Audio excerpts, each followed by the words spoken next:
निगलम में फिर से आपका एक बार स्वागत है। ये वीडियो विशेष रूप से बिहार शिक्षक बहाली से संबंधित है। आज हम चर्चा करेंगे राजेंद्र सर के साथ, क्योंकि कल यानी 16 जुलाई 2021 को राजेंद्र सर गए थे सचिवालय। क्या कुछ हुआ वहां पे अपडेट जानने के लिए सबसे पहले वेलकम करते हैं राजेंद्र सर का। राजेंद्र सर, स्वागत है आपका हिंदी क्लब में। बहुत बहुत धन्यवाद सर। राजेंद्र सर, कल यानी 16 जुलाई 2021 को आप सचिवालय गए थे। पूरा अपडेट बताइए, क्या क्या बातचीत हुआ, क्या क्या हुआ वहां। बिल्कुल सर, बिल्कुल। सबसे पहले मैं ये बताना चाह रहा हूँ कि एक मुद्दा जो है काफी कुछ दिनों से काफी वो बहुत अहम मुद्दा बना हुआ है, और वो है लैंग्वेज को लेकर के, भाषा शिक्षा को लेकर के। तो काफी कॉल भी आ रहे थे हमारे अभ्यर्थियों का। मैं उस मुद्दा को विशेष रूप से ले जाना चाहता था एक आवेदन के रूप में। और कल मैं गया भी, उनको मैंने बताया कि सर ये कहीं नहीं लिखा हुआ है कि बीटेट और सीटेट में जो अगर इंग्लिश है तो इंग्लिश का टीचर बनेगा, उर्दू है तो उर्दू का टीचर बनेगा, संस्कृत है तो संस्कृत का टीचर बनेगा। ऐसा कहीं कुछ लिखा हुआ नहीं है। ये शुरू से ही सर 2012 की नियमावली खंड 5 में भी लिखा हुआ है। अमरजीत सिन्हा का जो चिट्ठी आई थी उसमें भी इस बात की चर्चा की गई थी कि जो स्नातक विषय जो भाषा का जो विषय होगा उसके आधार पर ही वो भाषा के शिक्षक बनेंगे, न कि वो बीटेट शिक्षक में भाषा लैंग्वेज भाषा का आधार पर। इसलिए सर इस पर जो हमारे अभ्यर्थियों का जो मांग है कि हम बिहार में सभी लोग काफी परेशान है। आप लाइव आकर के बोल दिए, इसके चलते काफी अभ्यर्थी परेशान है। इसमें सर ये होना चाहिए कि जो स्नातक में जो चाहे सब्सिडरी हो चाहे ऑनर्स पेपर हो लैंग्वेज का, जिसे हमारे इंग्लिश है तो इंग्लिश का सब्सिडरी में 2 बरस का होना चाहिए, 200 नंबर का। और अगर ऑनर्स है तो ऑनर्स में होना चाहिए, या कोई भी विषय में तो भाषा से संबंधित, संस्कृत है, उर्दू है, बांग्ला है, संस्कृत है या इंग्लिश है, हिंदी है, तो स्नातक में जो 2 विषय सब्सिडी में रखा हुआ हो या ऑनर्स में रखा है विषय को, तो उसके आधार पर लैंग्वेज का शिक्षक बनता है। यानी यहाँ पे फिर से इसको हम क्लियर कर देते हैं कि अगर आपके पास सहायक विषय है स्नातक में, सब्सिडी यानी सहायक विषय, और ऑनर्स यानी प्रतिष्ठा विषय में अगर वो सब्जेक्ट है, वो लैंग्वेज है, वो भाषा है, तो आप इलिजिबल है उस भाषा में शिक्षक बनने के लिए। यहाँ पे एक कंपोजिशन एक शब्द आता है, कंपोजिशन जैसे सभी को अनिवार्य होता है हिंदी वगैरह लेने का, उसको लेके नहीं चला जाता है, कंपोजिशन अलग होता है। तो ये क्लियर रखिएगा, ये क्लियर रखिएगा आप सभी। या स्नातक में आकर आपका सब्सिडी और आपका जो प्रतिष्ठा यानी ऑनर्स है, अगर ये है उस भाषा से आप किए हुए हैं तो आप निश्चित रूप से शिक्षक बन सकते हैं। अब इस पे चर्चा हुआ था, राजेंद्र सर ने बातचीत हुई। बातचीत में सर आगे क्या हुआ? हमने काफी अभ्यर्थियों की तरफ से मैंने कहा कि सर काफी अभ्यर्थी परेशान हैं और इसमें काफी मतलब बहुत दिक्कत हो जाएगी सर। खासतौर से महिलाओं का भी कॉल आता है, पुरुष का भी कॉल आता है, तो काफी हम लोग परेशान है सर। उन्होंने कहा कि तो इसका प्रमाण क्या है? तो हम बोले कि प्रमाण तो सर आपके सामने है, 2012 के लिए मावली में खंड 5 में आप देखिए सर। और अमरजीत सिन्हा का जो लेटर आया था सर, उस भी आपके विभाग में होगा, उसमें भी आप देख सकते हैं। और कहाँ लिखा हुआ है कि बीटेट सीटेट में इंग्लिश होना चाहिए तो इंग्लिश का टीचर बनेगा, उर्दू वाला तो उर्दू बनेगा, ये कहीं लिखा हुआ है तो आप भी हमको बताइए। नहीं, तो कहीं लिखा हुआ नहीं है। एग्जाम भी लिया जाता है, वहां भी लिखा हुआ नहीं दिखेगा आपको। बिल्कुल बिल्कुल, जैसे उसमें सब देखिए बीटेट 2017 हुआ था, उसमें आप देखिए उसका विज्ञप्ति में देखिए, मैंने विज्ञप्ति का फोटो कॉपी उसमें लगाया था, लेकिन चूंकि स्पष्ट नहीं दिखाई दे रहा था, उन्होंने बोला कि मोबाइल में हमको देख के बताइए। तो मोबाइल में भी हमने खोज रहा था तो उसमें नहीं मिलता, लेकिन है उसमें लिखा हुआ कि अगर संस्कृत का अगर शिक्षक बनना चाहते हैं, भाषा शिक्षक, तो संस्कृत में स्नातक में शास्त्री होना चाहिए या उसके समकक्ष जो कुछ विषय होना चाहिए लिखा हुआ। बांग्ला का बनना है या स्नातक में होना चाहिए, उर्दू का है तो उर्दू में होना चाहिए, इंग्लिश का है तो इंग्लिश। ये सारा चीज होता है स्नातक स्तर पर विषय का चयन होता है लैंग्वेज का टीचर बनने के लिए। तो हमने बोला कि सर ये लिखा हुआ है और कहीं नहीं लिखा हुआ है कि बीटेट में सीटेट में इंग्लिश होगा तो इंग्लिश का बनेगा, उर्दू है तो उर्दू का बनेगा। क्योंकि 6 विषय 2017 के बीटेट में 6 विषय को मान्यता दी गई थी, जिसमें हिंदी, इंग्लिश, संस्कृत, उर्दू, बांग्ला और भोजपुरी या मैथिली था। तो उसमें से जो अधिकांश 95% भोजपुरी लेकर के पास किए, तो भोजपुरी वाला कौन सा विषय पढ़ाएंगे बताइए। तो इस तरह से उसमें लिखा हुआ है कि 6 विषय में से कोई एक विषय या भाषा 1 में लीजिए या भाषा 2 में लीजिए बीटेट परीक्षा में। दोनों लेकिन अलग अलग होना चाहिए, अलग अलग होना चाहिए। जो एक मिलेगा दूसरा में नहीं होना चाहिए, टैली नहीं करना चाहिए। लेकिन ये कहीं लिखा हुआ है कि इंग्लिश शिक्षक के लिए आपको इंग्लिश से लेना पड़ेगा, कहीं लिखा हुआ विज्ञप्ति में? नहीं, ऐसा कुछ तो था नहीं उस समय। मैंने इसको बात को कहा बहुत गंभीरता से। उन्होंने कहा कि ठीक है, इसमें हम आप लिखित बना के लाए, हम इसको, उन्होंने इस पर आवेदन पर कुछ लिखा, लिख करके और फाइल में अपना लगा दिया है। और हो सकता है कि चिट्ठी बोले कि 2 से 3 घंटा में चिट्ठी आने वाली है, तो हो सकता है कि आज कहीं निकले। अगर आज नहीं निकलेगा तो फिर हम मंडे को भी जाएंगे, मंडे को भी हम अर्जी फिला कर लेटर लगाकर उनको दिखाएंगे। सर इस तरह की बात है। तो इसके साथ इसके साथ ही बताते चले कि उन्होंने 1 या 2 दिन पहले उन्होंने फेसबुक पे लिखा था कि अगले दिन क्लियर हो जाएगा, लेकिन अभी तक उन्होंने क्लियर नहीं किया है। और एक सर और मामला था इसी तरीके का पहले 2012 वगैरह करीब में, तो आपने देखा होगा सामाजिक विज्ञान और गणित और विज्ञान में कोई अभ्यर्थी थे, वो सामाजिक विज्ञान में क्वालिफाइड हो गए थे बीटेट, और वो मतलब साइंस के टीचर बनना चाहते, साइंस उनका ग्रेजुएशन था, उस पे भी मुहर लगा हुआ था, यानी उस पे भी लेटर निकला था कि अगर टीटी क्वालिफाई है तो वो शिक्षक बन सकते हैं। इस तरह का लेटर था ओल्ड में। और इस बातचीत को सर आगे बढ़ाते हैं, को ये था जो मेन प्रॉब्लम था लैंग्वेज का, इस पे अभी तक कुछ डिसाइड नहीं हुआ है। जैसे इसमें माननीय रंजीत महोदय को मैंने काफी अभ्यर्थियों की जो चिंता है उसको मैंने उनको रखा उनके सामने, और मैंने प्रेस भी किया कि सर इसको थोड़ा सहानुभूतिपूर्वक विचार करके, सभी के जीवन का प्रश्न है सर। तो अंतिम समय में अब बहुत से पहले जो काउंसलिंग हुआ जुलाई में सर हुआ, तो जुलाई में काउंसलिंग हुआ, उसमें बहुत से चयनित हो गए इस आधार पर। अभी इंग्लिश में चयनित हुए, संस्कृत में चयनित हुए हैं, उर्दू में भी शिक्षक बन गए हैं। तो आप तो समझिए कि जब एक ही नियोजन प्रक्रिया में 2 तरह के नियम तो लागू नहीं कर सकते हैं। एक को उसके आधार पर चयन कर दिया, दूसरे के आधार पर चयन नहीं करेंगे तो गलत, तो ये कोर्ट वाला मामला हो जाएगा, फिर दिक्कत हो जाएगा, दिक्कत हो जाएगा। तो उन्होंने आश्वासन तो दिया है, हमें लगता है कि जिसे सजग है वो भी मतलब समझ रहे हैं इस बात को। हमें लगता है कि सभी अभ्यर्थियों के हित में ही वो कुछ न कुछ डिसीजन लेंगे और लेटर जारी करेंगे, लेकिन अभी स्पष्ट उन्होंने ये बात नहीं कही है। ठीक है, इसमें कहीं न कहीं अभी असंभावना में उन्होंने बताया है, लेकिन स्पष्ट नहीं बोला है। तो अब इसको स्पष्ट करने के लिए अब देखिए, अगर लेटर आज आ जाएगा तो क्लियर होगा, नहीं तो फिर मंडे को दिन फिर हम जाएंगे। अच्छा, दूसरा सर, दूसरा जो अभ्यर्थियों का मेन परेशानी, इसके अलावा और कुछ बातचीत हुआ? बिल्कुल बिल्कुल सर, मैं 6 बिंदु पर मैंने उनको लिख करके ले गया था।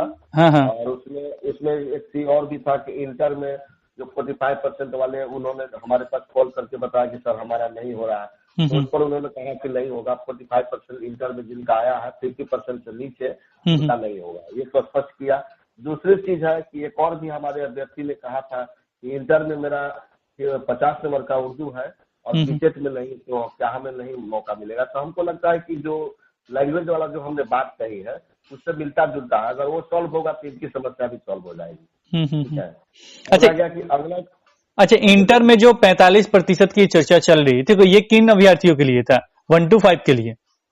हाँ, 1 से 5 के लिए, 1 से 5। तो मान लीजिए जो बीएड किए हैं, अगर वो 1 to 5 में जाते हैं तो इंटर से क्या उसका कुछ बोल रहे हैं, क्या उससे लेना देना?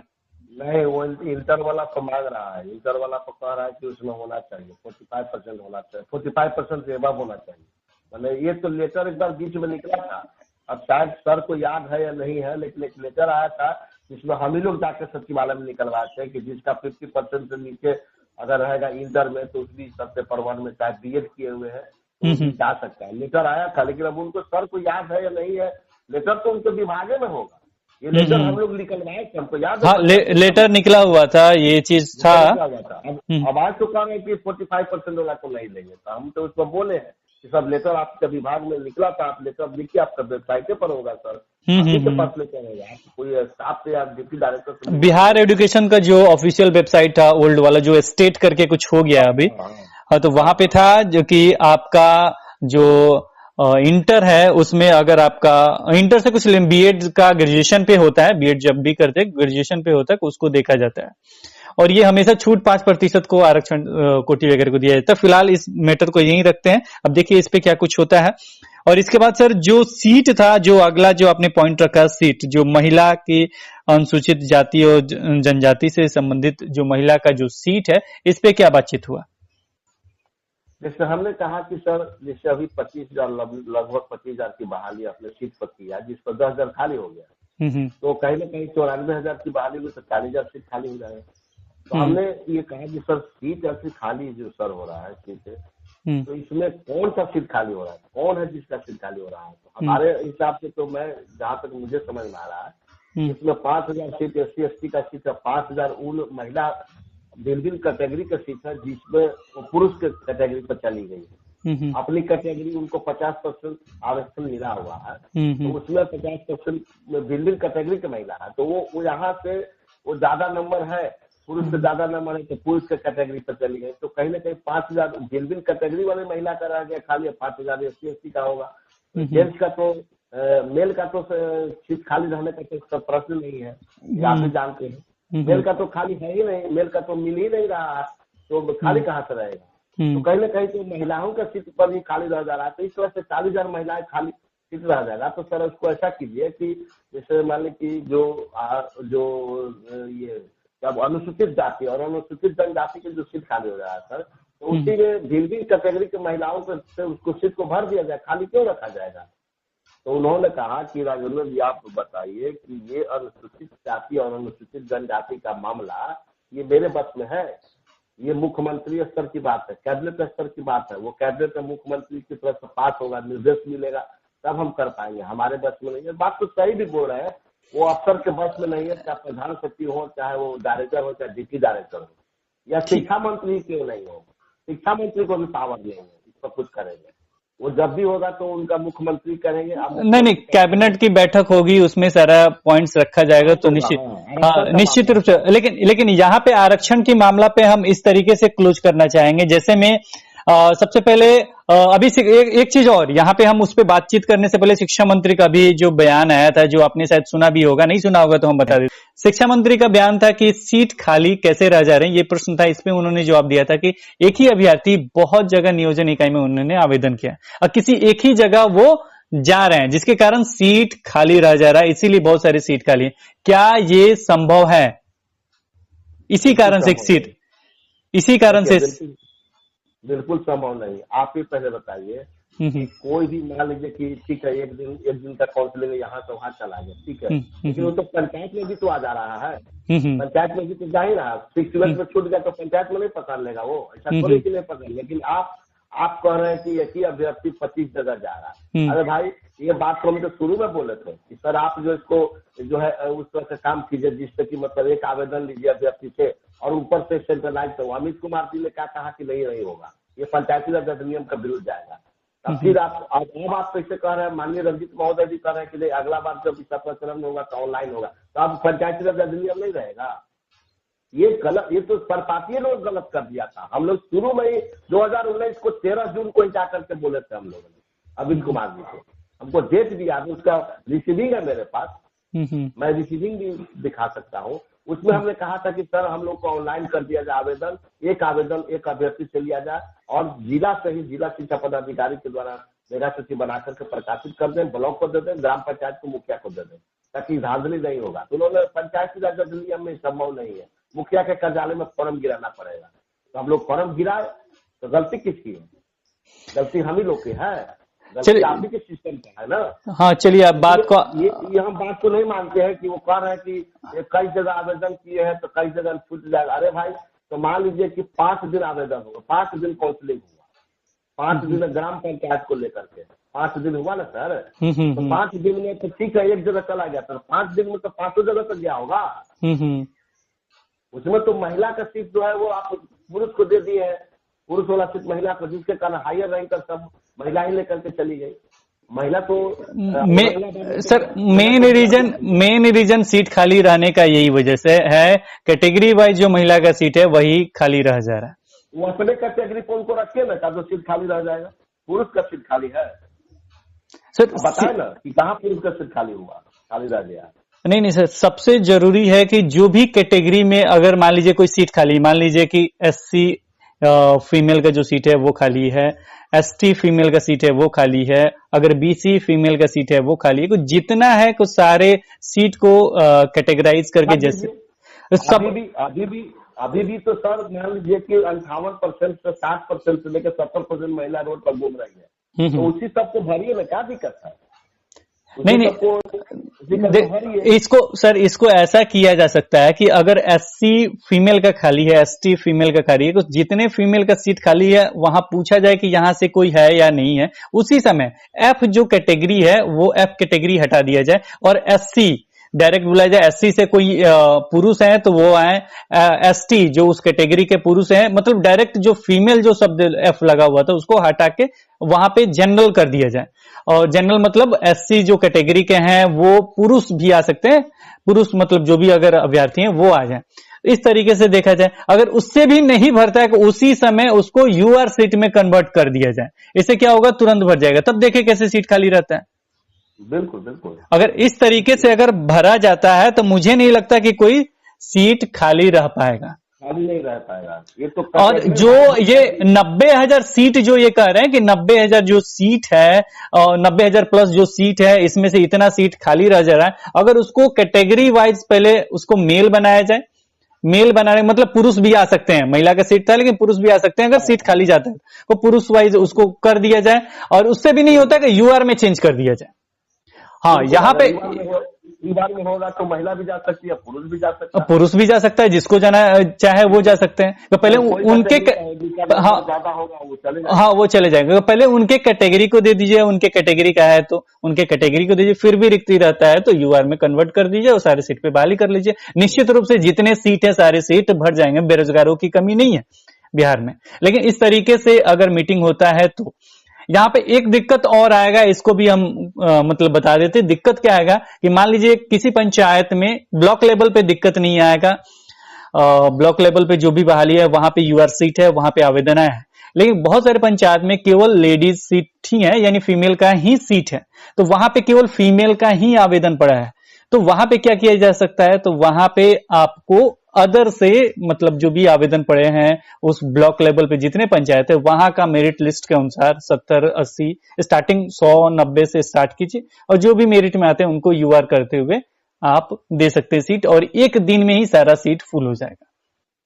बिल्कुल हो जाएगा अगर इस तरीके से काम किया जाए। उसके बाद आपके पास ये कभी चांस कहने के लिए नहीं मिलेगा कि जो भी ये सर नियम इनका गलत बना दिए और इसके चलते आज सीट खाली हो जाता है। जैसे मान लीजिए कि हम ये पूछना चाहते हैं कि अगर 50%, देखिए हम महिला का विरोधी नहीं और हम चाहते हैं कि महिला को भी हक मिलना चाहिए, लेकिन दूसरे को हक छीन करके हक मिलना चाहिए, ये हम इसके पक्षधर नहीं है। दोनों को अधिकार है, पुरुष को भी अधिकार है, महिला को भी अधिकार है। जब सरकार ने आपको 50% आरक्षण दे ही दिया है और उस 50% 100 सीट है तो 50 सीट आपको मिल गया, तो आप अपने जो आरक्षण पे जो सीट मिला उस सीट पर भिन्न कैटेगरी का महिला आप वहां पर पहले फुल कर लीजिए ना, वहां पर पूरा फुल हो जाता है। अगर नहीं आप बच जाती है तो पुरुष पर जाइए, लेकिन यहाँ तो पहले पुरुषों वाला को ले लीजिए और वो अपना वाला सीट खाली रह जा रहा है, वही तो 10,000 खाली रह गया सर।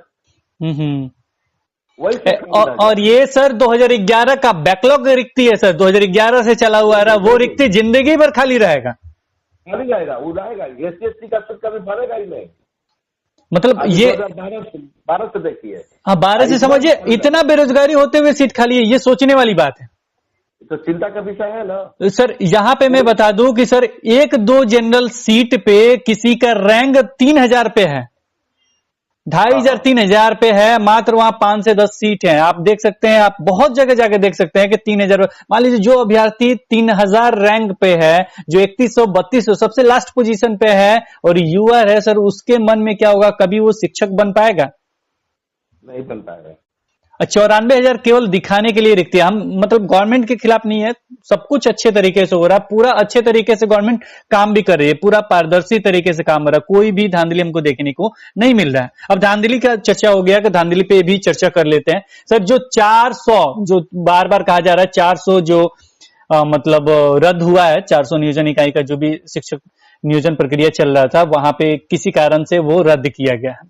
अब ये 400 नियोजन इकाई कौन से है अभी तक पता नहीं चला। अभ्यर्थी परेशान है कि सर कौन सा नियोजन इकाई, मेरा तो नहीं है, कोई कहता है मेरा तो नहीं है। बात सही है, चिंता तो जाहिर है। अब इसका सर, इसके बारे में बातचीत हुआ तो क्या कुछ मतलब बातचीत किए या नहीं किए, ये बताइए। देखिए रद्द विषय पर तो बातचीत नहीं हो पाई है, क्योंकि इससे हम बात नहीं कर पाए, हम झूठ बोलते नहीं है। और मैं आपको बता रहा हूँ कि इस पर चर्चा नहीं हुई थी, लेकिन एक चीज पर मैंने चर्चा किया था क्योंकि हमको अचानक दिमाग में आ गया। एक चीज था कि हमने कहा कि सर जो भी चयनित अभ्यर्थी है जिनका चयन हो चुका है उनको सर आप एनआईसी पर कब डाल रहे हैं, उससे भी पता चल जाएगा कि हाँ, उससे पता चल जाएगा। ये जो चयनित अभ्यर्थी का अगर एनआईसी पर रहेगा तो उस नियोजन निकाय का इसका मतलब कि रद्द नहीं हुआ। ठीक है, जहाँ जहाँ पर चयनित भी हो गए और एनआईसी पर उनको शो नहीं कर रहा है तो मानी कि वहाँ अपराध है, इसके आधार पर भी तो हम कर सकते। हालांकि लिस्ट तो निकालेगी सरकार, इसको निकालना पड़ेगा, क्योंकि नहीं निकालेगा तो अभ्यर्थी तो अंधकार में रहेंगे कि मेरा कहाँ हुआ, तो अगले बार में भी काउंसलिंग नहीं करा पाएंगे। सर इनके पास अगर 400 काउंटिंग है तो एक ही लिस्ट में वो जारी कर देते कि ये नियोजन इकाई है, यहाँ का रद्द हुआ है। कितने देर का काम था ये? अगर आपके पास काउंटिंग है उतना, बिल्कुल लिस्ट जारी कर देना चाहिए। अगर लिस्ट जारी कर दिया जाता तो अभ्यर्थी भी जिनका रद्द हुआ है वो अगली तैयारी करेंगे ना, अगली तैयारी करेंगे। सर्टिफिकेट उनको मिल जाना चाहिए, मिल गया होगा तो अच्छी बात है। सर्टिफिकेट तो मिल गया होगा, क्योंकि जहाँ जहाँ रद्द हुआ वहाँ पर सर्टिफिकेट कॉल करके बुला के दे दिया गया होगा। हाँ, वो दे दिया हो गया। जो अन्य अभ्यर्थी हैं, जो मेरिट लिस्ट उनको देखना है, सारा चीज देखना है, तो उन्हें तो पता चलना चाहिए। और सर इसका जो 400 जो होने वाला है, क्या ये अगस्त माह में ही होगा या इसका अभी लंबा समय लगेगा? क्योंकि फिर से ये मेरिट लिस्ट वगैरह बनाएंगे, मेरिट लिस्ट वगैरह भी रद्द हुआ है अभी। मेरिट लिस्ट में रद्द करने के पीछे कारण क्या हुआ है सर, कि बहुत से मुखिया या कोई भी जो पदाधिकारी लोग पैसा ले करके ताकि नीचे से ऊपर परसेंटेज बढ़ा के बना दिया है लोग। ठीक है, इसके लिए रद्द हुआ है कि मतलब फिर से फ्रेश होना चाहिए। जो रियल में जो जिनुअन लड़का जो मेरिटोरियस है उसका 1 नंबर से शुरू होना चाहिए, 1 नंबर 2 नंबर 3 नंबर इस तरह से नीचे की ओर जाना चाहिए, ऊपर से नीचे की ओर जाएगा। अभी लोग पैसा लेकर के इधर से उधर किया है, उसका परसेंटेज शो कर दिया है कितना परसेंट। आप तो नहीं देख रहे हैं उसका डॉक्यूमेंट कि उसमें कितना परसेंट नहीं। बोल दिया हम भी सुन लिए, लड़का भी सुना ना इसका इतना, लेकिन हम तो देखे नहीं ना, हम आप देखे ना हम देखे, नियोजन इकाई वाला सब कर दे रहा है। इसमें धांधली हुआ है सर, इसमें हो रहा है धांधली की बात नहीं है, ये गलत नहीं है, ये गलत अफवाह नहीं है। लेकिन कहने का मतलब है कि सरकार अगर रद्द किया है तो उसको आप वो 6 महीना वाला एसी में मत डालिए, उसको इसी एसी में करना चाहिए। उसको आप संशोधन करके नियोजन इकाई के द्वारा संशोधन करवाइए, मेगा सिटी बनवाइए, और जो पंचायत का है तो 9 तारीख को समय दीजिए, अगर 68 का है तो 4 तारीख को समय दीजिए, उसी के साथ कर लीजिए। आप उसको अलग मत ले जाइए, 6 महीना वाला पंचवर्षीय योजना में मत डाल दीजिए, तब तो लड़का लोग परेशान हो जाएगा। कब तक इंतजार करेगा? 7वां चरण कहिया होगा, नहीं होगा, इसका कोई माय बाप है? बोलिए। नहीं, 7वें चरण में तो ये नहीं जाएगा। 7वां चरण एक फ्रेश होगा, वो अलग होगा। हाँ बिल्कुल, उसमें तो आपका सीटेट 2019 और दिसंबर वगैरह सब आ जाएंगे। सीटेट दिसंबर जो 19 है, जैन है, ये सारे आ जाएंगे, तो वो अलग से होगा। और सर एक लेटर आया था, आपने लेटर भी देखा होगा। प्रश्न तो सर बहुत ज्यादा है। लेटर से पहले चर्चा करने से पहले एक दिव्यांग अभ्यर्थी का कोई प्रश्न था कि वो अदर स्टेट से हैं, दिव्यांग हैं, तो क्या उन्हें आरक्षण मिल सकता है क्या बिहार में? दिव्यांग है, अदर स्टेट का है, उन्होंने अप्लाई किया है, यहाँ पर अप्लाई किया होगा तभी उन्होंने मैसेज डाला है। ये व्हाट्सएप पे एक मैसेज पड़ा हुआ। अप्लाई किया है तो बिल्कुल उनको बिल्कुल मिलेगा, क्योंकि उसमें कहीं कुछ डोमिसाइल की बात नहीं की गई कि बाहरी वाले को नहीं लिया जाएगा। जब भिन्न कैटेगरी का सब बाहरी वाला आकर के नौकरी में चयन भी ले लिए है, चयन हो गया है, उनको कैसे नहीं लिया जाएगा? वो भी लेंगे, लेकिन वो जो दिव्यांग का जो कोटा है उसी कोटा पर उनको मिलेगा। अब जैसे जो भी दिव्यांग में 4 तरह के होते हैं, तो उसमें कौन सा दिव्यांग है, और उस दिव्यांग में अगर जहाँ पर नियोजन इकाई में अगर उन्होंने अप्लाई किया और उस कैटेगरी का अगर वहाँ सीट है तब मिलेगा, अगर सीट नहीं है तो नहीं मिलेगा। क्योंकि इसमें भी बहुत मामला गरमाया हुआ है सर। मैं जहानाबाद के खास तौर से नाम लेना चाह रहा हूँ। जहानाबाद में अभी सीट का क्लियर नहीं हो पाया। अब वो कहते हैं, जो जिला शिक्षा पदाधिकारी जो महिला है वो कहती है कि दिव्यांग आएगा तो पहले उसको ले लिया जाएगा। तो कहाँ ले लीजिएगा उसको? पहले आप जब तक आप रोस्टर में उसको शो नहीं करेंगे सीट का, तब तो अन्य मान लीजिए कोई अभ्यर्थी 1 नंबर पर है और उस समय काउंसलिंग कराने गया और वहाँ पर दिव्यांग को पहले नंबर वाला कैटेगरी मान लीजिए बीसी का है, तो बीसी वाला पर आपने ले लिया, तो वो तो अभ्यर्थी चला जाएगा। इसकी आशा पर कोई लड़का काउंसलिंग में गया, तो आप इसको सीट को पहले क्यों नहीं क्लियर कर रहे हैं? आपको सीट क्लियर करनी चाहिए ना, काउंसलिंग से पहले सीट क्लियर होना चाहिए। कि दिव्यांग का फलाना ब्लॉक में फलाना कैटेगरी में इतना सीट है, और उसी कैटेगरी का अगर अभ्यर्थी होगा तो उनको मिलेगा, नहीं तो अन्य अभ्यर्थी को नहीं मिलेगा। ये क्लियर होना चाहिए ना। जहानाबाद का मैटर बहुत गरमा रहा है, और मैं आपको चैनल के माध्यम से भी आपको मैं बता रहा हूँ कि बहाली जो है, अगर इस तरह का समाधान वहाँ नहीं किया जाए जहानाबाद में, तो ये बहाली जो है वो फिर से अदर में जाने वाली है। जो अभी चयनित हो गए हैं, जो भी होने वाले हैं, मैं आप लोगों को बता देना चाहता हूँ कि जहानाबाद का मैटर बहुत गरमाया होगा। और अभी तक वो हमारे जो वहाँ के जिला शिक्षा पदाधिकारी महोदया है, वो भी अपने हठधर्मिता पर उतर गए। वो कह रहे हैं कि हम पहले ही सीट दे दिए। तो पहले सीट दिए हैं तो आप उसकी तो करेंगे ना, इतना सीट हम पहले दे चुके हैं। आखिर मान लीजिए कि जो मेरिटोरियस लड़का है, जो दिव्यांग नहीं है, जो सामान्य अभ्यर्थी है, वो तो चला जाएगा। उसके साथ दिक्कत होगा कि नहीं सर, बताइए आप। जाहिर सी बात है दिक्कत। अगर दिव्यांग का अगर आपने फॉर्म लिया है तो आप वहां पर अगर सीट था तब न लेना चाहिए। अगर सीट है नहीं है, दिव्यांग का फॉर्म ले लिए, तो फिर आप कहाँ से सीट देंगे? ये तो प्रश्न है। वो लोग बार बार धमकी दे रहा है कि फिर से हम क्लेम करेंगे, फिर से हम केस करेंगे, तो फिर तो मामला अटकेगा। एक तो कैसे सॉल्व किया गया, और फिर वही मामला होगा। तो इस पर क्योंकि हम भी जाने वाले हैं वहाँ जा करके, हम उस मामला को देख रहे हैं कि आखिर मामला क्या है, क्योंकि उसके चलते सभी अभ्यर्थियों का जीवन बर्बाद हो जाए, ये अच्छी चीज नहीं है। हम लोग प्रयास कर रहे हैं, संपर्क में है, वहाँ का डीओ साहब से भी हम लोग जाके मिलेंगे, और वो जो अभ्यर्थी है वहाँ के अभिषेक कुमार और भी कुछ लोग हैं, वो भी लोग आएंगे, उनसे मिल करके हम लोग वहाँ पे बात करेंगे। क्योंकि सीट अगर क्लियर नहीं होगा सर, तो अन्य सामान्य अभ्यर्थी तो फांसी पर चढ़ जाएगा, वो तो उसको पता ही नहीं चलेगा, दिव्यांग लेके चला जाएगा। तो आप सीट क्यों नहीं क्लियर कर रहे हैं? आप सीट रोस्टर में क्लियर कीजिए, कितना सीट है दिव्यांग के लिए, इतना सामान्य के लिए, सही कैटेगरी का है, तब न जाकर वहाँ काउंसिलिंग में जाएगा। अदर में तो वहाँ करके जाएगा नहीं। बहुत समस्या है सर, एक समस्या नहीं है। समस्या तो बहुत सारे हैं सर। इसमें और भी प्रश्न इंक्लूड करना चाहेंगे। जैसे में कुछ जगह ऐसे किया गया था, जो प्रखंड लेवल का जो प्रक्रिया चल रहा था, तो वो जिला स्तर पे गया था। तो जिला स्तर में 2-3 जगह सेंटर बना हुआ था जहां पे जाना था, और वहां की दूरी लगभग बहुत ज्यादा थी। इस पे क्या बातचीत हुआ? जी सर, इसको हम लिखित बना करके मैं दिया हूँ। मैंने कहा है, खासतौर पर महिलाओं का एक कंप्लेंट था। पटने में ही देख लीजिए, पटने में शास्त्री नगर बॉयज 10+2 स्कूल है, वो पटना हाई स्कूल, और ये रघुनाथ बालिका उच्च विद्यालय, ये तीनों की दूरी जो है मतलब एक दूसरे से 5 किलोमीटर 7 किलोमीटर की दूरी पर। अब बताइए, मान लीजिए बॉयज में नहीं हुआ तो दौड़ के जाएगी पटना हाई स्कूल का गेट बंद है, वो नहीं जा पाएगी। रघुनाथ में गई थी, रघुनाथ का गेट बंद है। तो कहीं ना कहीं हमने इस बात को कहा है सर से, मैंने डायरेक्ट इस बात को कहा है, सर आप जब जिला मुख्यालय में अगर प्रखंड स्तर का काउंसलिंग कराना चाहते हैं, तो एक ही जगह सर उस जिले के अंतर्गत जितने भी प्रखंड है उसका अलग अलग काउंटर बना दीजिए, अगल बगल में ही। और उससे क्या हो गया कि एक अभ्यर्थी यहाँ नहीं हुआ तो दूसरे जगह भी चांस अपना देख सकता है। और महिलाओं को खास तौर पर दिक्कत कंप्लेन था। हम भी शास्त्री नगर बॉयज स्कूल में गए थे, तो महिला हमसे कही थी कि सर रंजीत सर को जरूर आप बताएं। हमने बताया, लिखित रूप से दिया, और इस बात को सहमति भी उन्होंने दी है कि उन्होंने कहा कि कहीं पहले बताइए, आप हमें जगह बताइए। हमको कह रहे हैं आप जगह बताइए कि पटना में कहाँ दिया जाए। हम कह जगह है सर, अगर शास्त्री नगर बॉयज स्कूल है तो बगल में शास्त्री नगर गर्ल्स स्कूल है, उसी के बगल में 200 मीटर पर केवी साहब स्कूल है। जगह कैसे नहीं है? जगह तो ही है उसी। मैंने पटना की मैं उदाहरण दे रहा हूँ, लेकिन इसी तरह से और भी जिले में है।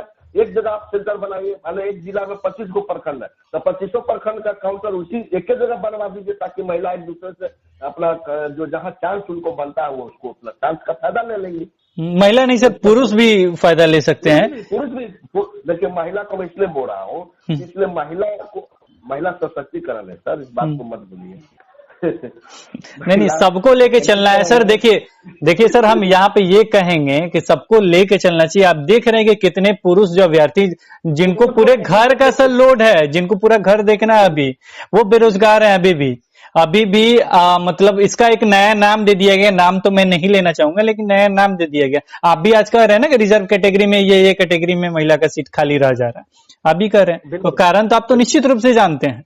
अगर ये 94,000 वैकेंसीज ये कह रहे हैं, अगर उसको यूआर वगैरह कैटेगरी में, यानी जो बच जाता है सीट यूआर में कन्वर्ट कर दिए, तुरंत भर जाएगा सर, एक भी सीट नहीं बचेगा, क्योंकि यूआर पे सभी लोग फाइट करेंगे। एक भी सीट नहीं बिल्कुल बचेगा। बिल्कुल। अब ये नहीं करेंगे किसी का छीन के दीजिए, नहीं, जब बच जाता है आपको लगता है कि हाँ अब ये नहीं हो पाएगा तो उसको दे दीजिए कन्वर्ट करके।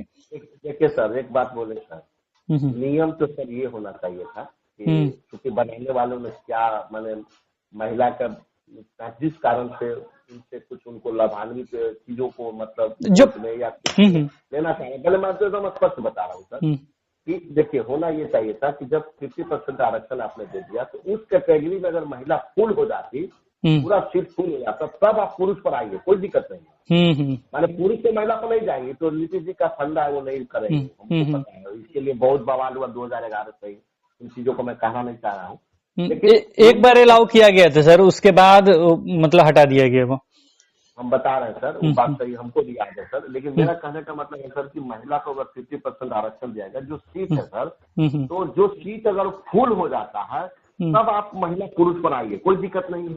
महिला अगर ज्यादा नंबर है पुरुष से तो आप लेकिन शुरू से ही अपना सीट छोड़ दिया, दूसरे के सीट को आप एक्वायर कर रही है, तो ये तो गलत हो गया नियम। पुरुष का कितना परसेंट हुआ है? अभी 15,000 16,000 हुआ है, उसका आंकड़ा निकाल करके सरकार वेबसाइट पर डाले और गिन लीजिएगा पुरुष को। 5% में पुरुष का नहीं हुआ, तो पुरुष के साथ अन्याय हो रहा है। ये बात मैं ये नहीं कर रहा हूँ कि महिला का अधिकार नहीं मिलना चाहिए, लेकिन किसी दूसरे का हक छीन करके अधिकार मिले, ये इसका हम पक्षधर नहीं है। पुरुष को भी अधिकार है, पुरुष को भी बाल बच्चे हैं, दीदी है, गार्जियन है, परिवार है, माता पिता है, उन पर भी बहुत जिम्मेवारी है। ऐसी नहीं कि केवल महिला पर जिम्मेवारी है, पुरुष पर नहीं है। तो पुरुष के साथ तो अन्याय हो रहा है, लेकिन अभी कह रहा है कि सरकार की है। ये सर गवर्नमेंट को सोचने दीजिए, उसको उनको कार्य करने दीजिए, क्योंकि गवर्नमेंट अगर उसको कन्वर्ट वगैरह करती है यूआर वगैरह में तो निश्चित रूप से सबका बहाली हो जाएगा। सर यहाँ बात को आगे बढ़ाते हैं क्योंकि ये चर्चा बहुत लंबा हो जाएगा, फिर वीडियो भी बहुत लंबा हो जाएगा। यहाँ पे सर एक प्रश्न था किसी का कि उन्होंने 1 to 5 में ज्वाइनिंग ले लिया है, 1 to 5 में ज्वाइनिंग ले लेने के बाद वो चाहते हैं कि अब 6 to 8 में चले जाएं, इस पे क्या है? मैं उन अभ्यर्थियों जो सीधा मेरा राजेंद्र प्रसाद सिंह का सवाल है, वो अभ्यर्थी से मैं सीधा सवाल पूछ रहा हूँ कि भाई आप ये क्यों करना चाह रहे हैं? आप कहीं पर सिलेक्शन हो गए और जो भाई रोड पर घूम रहा है उसके बारे में भी आप नहीं सोच रहे हो। दूसरी बात है कि ज्यादा जो दिमाग लगाने पर क्या होता है कि 3 जगह पछताते हैं। तो आपको मैं बता रहा हूँ कि रणजीत सर का साफ निर्देश है, और ये निर्देश कोई लिखा हुआ नहीं है। मैं खुद उनसे बात फेस टू फेस बात हुई थी, उन्होंने कहा था कि जो भी अभ्यर्थी चाहे वो पेपर 1 में हो चाहे पेपर 2 में सिलेक्शन हो गया है, अगर वो दोबारा काउंसलिंग कराते हैं और पोर्टल पर नाम और पिता का नाम और डेट ऑफ बर्थ दबाएगा तो वो शो कर देगा, तो उनके आवेदन को रद्द किया जाएगा, बहाली प्रक्रिया से बाहर कर दी जाएगी और फिर भविष्य में उनको बहाली किसी प्रक्रिया में भाग नहीं दिया जाएगा। ये सारा सख्त निर्देश है रंजीत सर का।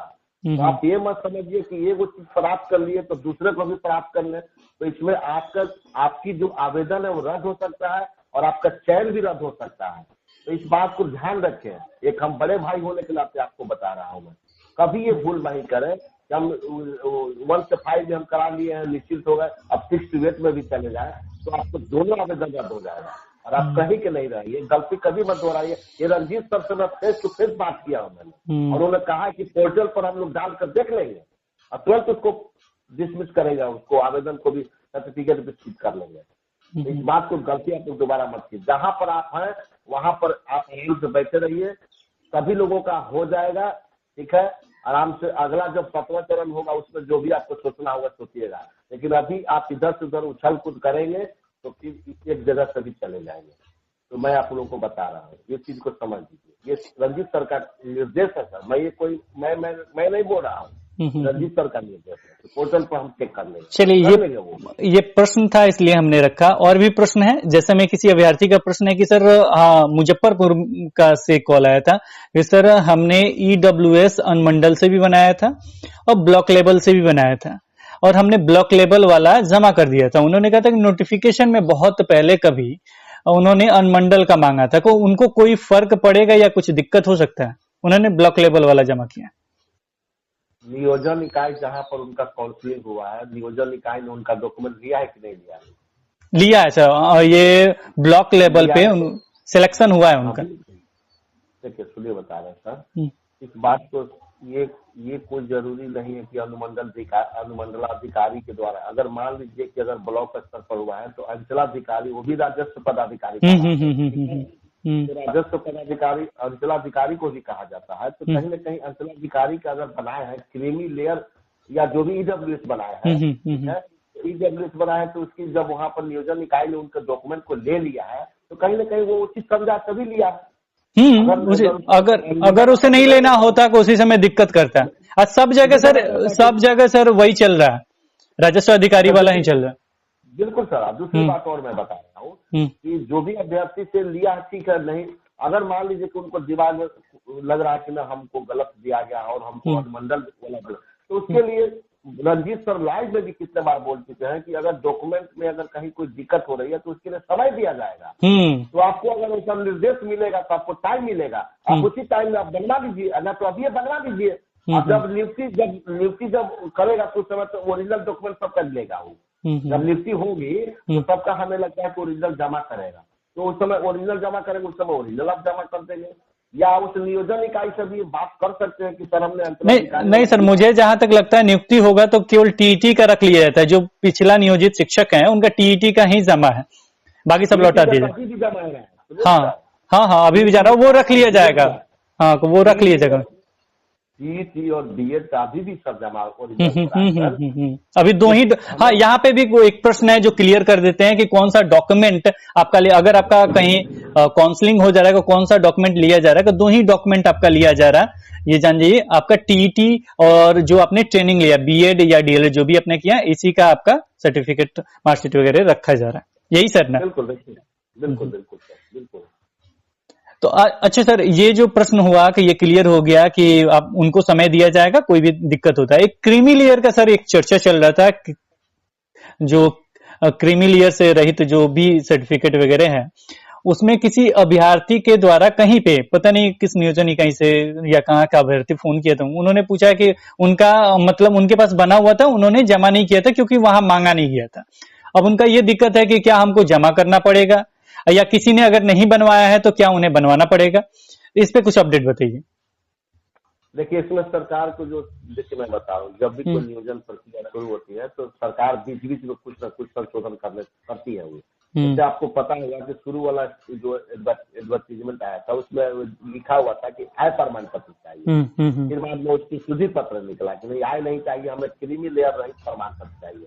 तो अगर जिन्होंने मान ली कि जमा नहीं लिया नियोजन इकाई वाला, या आप जमा नहीं किए तो घबराए नहीं, आप उसको क्रीमी लेयर रहित प्रमाण पत्र बना लीजिए। वो ब्लॉक स्तर से जो अंचलाधिकारी के द्वारा बनता है वही आपका काम होगा। उसको जरूरी नहीं है कि आप एसडीओ स्तर पर बनाए या जिलाधिकारी के द्वारा बनाए। आप जो अंचलाधिकारी के द्वारा वहाँ क्रीमी लेयर रहित प्रमाण पत्र बनेगा, जिसमें एक प्रोफार्मा होता है, उसको भरिए और उसके लिए पहले आपको जातीय आवासीय इनकम बनाना होगा। उसका फोटोकॉपी उसके लगा करके ब्लॉक में जमा कीजिएगा। उस पर तो सीओ जो है साइन करेंगे, पत्रांक संख्या चढ़ेगा, डेट चढ़ेगा, मुहर मारेंगे और उसके बाद आपको मिल जाएगा वो क्रीमी लेयर जो है वो आपको उसके आधार पर आप जमा कर सकते हैं। तो बनवा लीजिए। अगर मान लीजिए कि अगर आपको कभी लिखित जब पत्र मिलेगा उस समय कहीं मांग कर देगा तो आप बनवा कर जमा कर नहीं, एक बार कहा भी गया था ऑनलाइन जब आए थे वो तो कहे भी थे कि आपको बनवाना जरूरी है, अभी हम छूट दे रहे हैं लेकिन बनवाना जरूरी है, तो आप अवश्य रूप से बनवा लीजिएगा।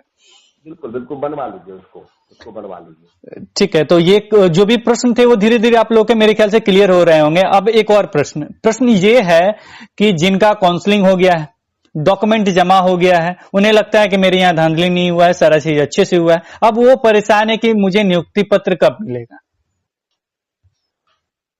देखिए सबसे पहली बात है कि मुझे जहां तक जानकारी है, चाहे मैं अपने स्तर से मैं बता रहा हूँ कि नियोजन प्रक्रिया जब भी शुरू होती है, जब इसको 2 पार्ट में किया गया, 2 पार्ट में करने के पीछे दिव्यांग दृष्टि विकलांग का जो मैटर था उसके कारण 2 पार्ट में किया गया। काउंसलिंग का तो एक ही बार में होना चाहिए था, लेकिन दिव्यांग के कारण 2 पार्ट। हमें लगता है कि दोनों का जब काउंसलिंग हो जाएगा और काउंसलिंग होने के बाद में जब सारा चीज ओके होगा तभी नियुक्ति पत्र मिलेगा, हमें जहां तक लग रहा है। लेकिन सरकार इसमें स्वतंत्र है, सरकार अपने स्तर से काम जो करना चाहती है कर सकती है, अब उसमें कोई बाधक नहीं है। लेकिन इस तरह का कुछ अफवाह भी उड़ाया जा रहा है कि जो चयनित अभ्यर्थी हैं वो आंदोलन करने वाले हैं कि हमको नियुक्ति पत्र जल्द मिल जाए, और इसमें कुछ और भी मैटर हमको सुनने को मिला कि सर जैसे इसमें तो अभी डॉक्यूमेंट वेरिफिकेशन होगा। बिल्कुल बिल्कुल। हाँ इसमें और इतना जल्दी वेरिफिकेशन होना हमें नहीं लगता है कि हो पाएगा। अभी जिनका स्कैन हो गया उनका डॉक्यूमेंट अभी तो सब जगह स्कैनिंग हो रहा है, स्कैनिंग करके फिर स्थापना में भेजा जाएगा, स्थापना से फिर पोर्टल पर डालेगा, फिर बिहार विद्यालय परीक्षा समिति जाएगा, फिर विश्वविद्यालय में जाएगा, जहाँ से बीएड किया वहां जाएगा, वहां से वो लोग पता लगाएगा कि सही में है कि नहीं है, तब उसके बाद तब उसको ओके करेगा। लेकिन ऑनलाइन का जमाना है, ऑफलाइन नहीं, ऑनलाइन में जल्दी हो जाएगा, लेकिन फिर भी 2 महीना से कम समय नहीं लगेगा। तो कैसे नियुक्ति पत्र मिल जाएगा? हमें तो नहीं लग रहा है कि मिलेगा।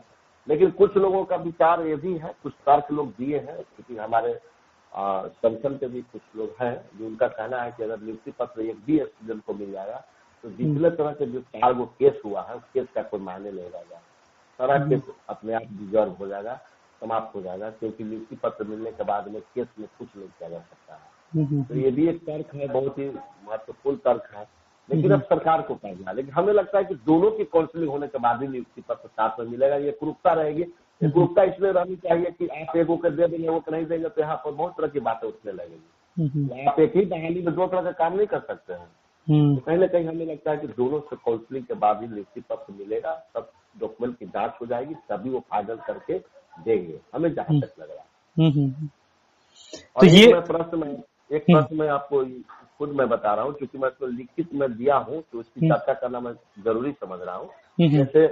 वैसे मैंने इस बात की बड़ी जोर से इस पर सवाल भी उठाया था मैंने रजिस्टर से कि सर आपकी जो नियोजन इकाई है, नियोजन इकाई का जो कार्य है वो संतुष्टि लायक नहीं है, क्योंकि आपकी नियोजन इकाई में बहुत तरह की चीजें गलत बना दिया गया है। जो आपने जो मेगा चिट्ठी बनाया है, चाहे औपबंधिक बनाया हो चाहे अंतिम मेगा चिट्ठी में, कई त्रुटियां हैं उसमें। मैं त्रुटि का भी वर्णन कर दिया, किसी का वेटेज नंबर ही नहीं डाला गया, किसी का 4 नंबर वेटेज है वहाँ 2 नंबर डाला गया, किसी का जो है वो बीएड का परसेंटेज में गलत कर दिया है, किसी का अंतिम मेगा चिट्ठी एक नियोजन इकाई में कुछ और है, दूसरे नियोजन इकाई में कुछ और, 10 नियोजन इकाई में 10 तरह का बना हुआ। तो इस तरह का जो चीजें हुई है, इसको सब तत्कालिक इस त्रुटि को सुधार किया जाए, जो भी नियोजन इकाई में त्रुटि हुई इसको सुधार किया जाए। तो उसके लिए सर उन्होंने बताया था कि हेल्प डेस्क बना हुआ है, वहां पे जाके वो कर सकते हैं। बात सही है सर, उन्होंने कहा है, लेकिन अभी भी मौका है ना सर, अभी भी उसमें जहाँ त्रुटि हुई है, अगर कोई स्टूडेंट कंप्लेन इसी पे सर आ रहे हैं हम, इसी पे जो त्रुटि हुई है इसी पे आ रहे हैं सर, इसी से संबंधित क्वेश्चन भी है। सबसे पहले ये बताइए सर, ये प्रश्न पहले लेटर पे आने से पहले हम आपसे ये पूछेंगे कि आपको क्या लगता है सभी जगह का औपबंधिक मेधा सूची जारी हो चुका है? बिल्कुल नहीं हुआ, बहुत जगह का। ये सवाल आपका बहुत ही उचित है, जायज भी है, और मैंने तो सर के सामने बोलने में मुझे कोई झिझक नहीं है। मैं बोला भी इस बात को कि सर आपके नियोजन इकाई में तो ऐसा हुआ कि औपबंधिक जारी नहीं हुआ अभी तक। अभी आपका जो आवेदन लिया गया, रजिस्टर पर जो आवेदन लिया गया अभ्यर्थियों से और जो उसका रिसीविंग दे दिया गया, उसी का फोटोकॉपी करके डाल दिया गया। मैंने उसका उदाहरण दिया है, सहार, भोजपुर में एक सहार प्रखंड में चले जाइए, सहार प्रखंड में वहाँ पर SST का देखिए या इंग्लिश का देखिए, उसमें देखिए वो क्या किया है। वो सर एक ही जगह का नहीं है सर, बहुत जगह का है, बहुत जगह का दे रहा है। हाँ। एक उदाहरण दे रहा हूँ। और सर इन्हें तो एक्सेल फाइल बनाना चाहिए, उसको मतलब PDF में कन्वर्ट करके डालना चाहिए ताकि सर्च करने में भी आसानी हो। बिल्कुल बिल्कुल सर, और वहां लिखे तुरंत सर्च आ जाएगा, नाम कहाँ आ जाएगा, खोजने में भी दिक्कत नहीं होगा। बिल्कुल सर, उसमें क्या हुआ है मैं कुछ बता दे रहा हूँ कि कहाँ कहीं लोग गलती किए हैं। सबसे पहला बात है कि कुछ जगह रजिस्टर को फोटोकॉपी करके डाल दिया, कहीं पर क्या किया औपबंधिक नहीं डाला हुआ, कहीं पर अंतिम मेधा सूची नहीं डाला हुआ, कहीं पर क्या हुआ है कि जो आपने क्रमांक से जैसे मेधा सूची बनाया है, तो जिनका हाईएस्ट नंबर 1 है उससे कम वाले को 2 है, इस तरह से होना चाहिए। तो हम देख रहे हैं कि जो हाईएस्ट वाला को दे दिया 100 नंबर में, और जो मतलब जिस तरह से रजिस्टर में उसी तरह से उतार करके दे दिया गया। तो इस तरह का त्रुटियां हैं, खुद मंगवा के देख सकते हैं। तो मैंने उनको कहा कि सर इसको त्रुटि को जल्द से जल्द इसको सुधार करवा जाए, और जो उचित जो लड़के हैं, मेरिटोरियस लड़के हैं, जिनका हक बनता है, उसको हक नहीं मारा जाए। उनके हक के लिए आप इसको तत्कालिक पारदर्शी ढंग से काम करें, और इसको नहीं करेंगे तो सर इससे काफी दिक्कत हो रही है। एक पॉइंट के चलते बहुत लड़कों का जीवन बर्बाद हो जाएगा, इसलिए इसको तो ध्यान दीजिए, त्रुटि को सॉल्व कीजिए। ठीक है सर। एक एक और बोलिए। क्वेश्चन मैं सर आपको चर्चा कर दूं, उसके बाद आप पूछेंगे। एक और चर्चा मैंने किया कि आपके नियोजन इकाई पर जो आपने हेल्प डेस्क बना दिया है, दंडाधिकारी नियुक्त कर दिया है, या जो भी आपके शिक्षा पदाधिकारी है, डीओ है, बीडीओ है, उपस्थित रहते हैं। लेकिन मैं मुजफ्फरपुर के पारू प्रखंड के अंतर्गत जो पंचायत था, उस 28 पंचायत का वहां मैं खुद गया था। मैंने वहां देखा स्थिति कि वहां पर जो भी मजिस्ट्रेट बैठे हुए हैं, बीडीओ बैठे हुए हैं, या वहां पर जो भी उनके हेल्प डेस्क के पदाधिकारी बैठे हुए, वो बिल्कुल अपने आप को असहाय महसूस कर रहे हैं। और वहां पर जो मुखिया के जो गुर्गे हैं, जो गुंडे हैं, विधायक हैं, वो लोग क्या कर रहे हैं कि वहां पर पिस्तौल चमका रहे हैं और फाइल को इधर से उधर लेकर के, कभी जो फाइल था उसको लेकर भाग गया, मेगा सूची लेकर भाग गया, लिस्ट लेकर भाग गया, मारपीट हो गया। सर जहां मारपीट हुआ है सर वहां रद्द किया गया। ये हम फाइनली कुछ अभ्यर्थियों से बात हुआ, तो ये यहाँ मैं नहीं मानूंगा, यहाँ गवर्नमेंट के सपोर्ट में हूँ, गवर्नमेंट अच्छा काम कर रही है इस पे। देखिए, मैं ये नहीं कह रहा हूँ कि गवर्नमेंट, मैं ये कहा हूँ, मैं सजेशन सर को ये दिया हूँ मैं कि सर आपने दंडाधिकारी नियुक्त कर दिया, बहुत अच्छी बात है। आपने हेल्प उनको सपोर्ट में दीजिए और भी दे रहे हैं, वो भी अच्छी बात है। लेकिन सर जो पदाधिकारी वहाँ नियुक्त हो रहा है, चाहे बीडीओ हो, चाहे दंडाधिकारी हो, चाहे डीओ हो, अगर वो पूरी जिम्मेवारी के साथ अपने कर्तव्य का निर्वहन करेंगे तो एक भी धांधली नहीं होगा। सर इस पर तो अच्छा ध्यान दीजिए। जो पदाधिकारी वहाँ काम करें, उनको सपोर्ट चाहिए, बैक सपोर्ट उन्हें अच्छा खासा मिलना चाहिए।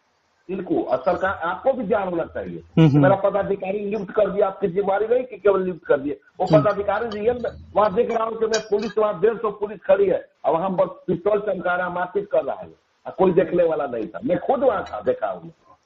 मैं किसी का सुनाया बात नहीं कर रहा हूँ। ये क्या है भाई, आपका प्रशासन वहाँ सहाय बना हुआ है, डीजीओ साहब के बेचारा बोली नहीं निकल रहा है, और जाकर के गाड़ी में अंदर बैठ करके रद्द कर लेटर लिख रहा है। ये मैं वीडियो के माध्यम से बोल रहा हूँ, ये कोई मैं चोरी छिपाए बात नहीं बोल रहा हूँ। और वहाँ जो भी पारू में गए होंगे वो खुद सुन रहे होंगे, देखे होंगे।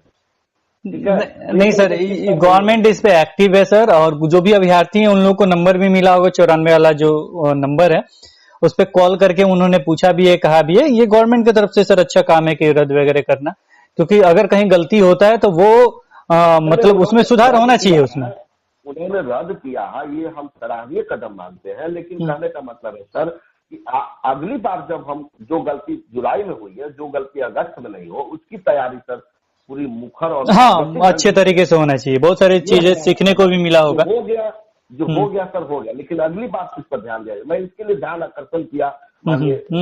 ये अच्छी बात सर। यहाँ पे प्रश्न ये था मेरा, जो हमने चर्चा किया था, आपने बताया था कि बहुत जगह औपबंधिक मेधा सूची जारी नहीं हुआ है।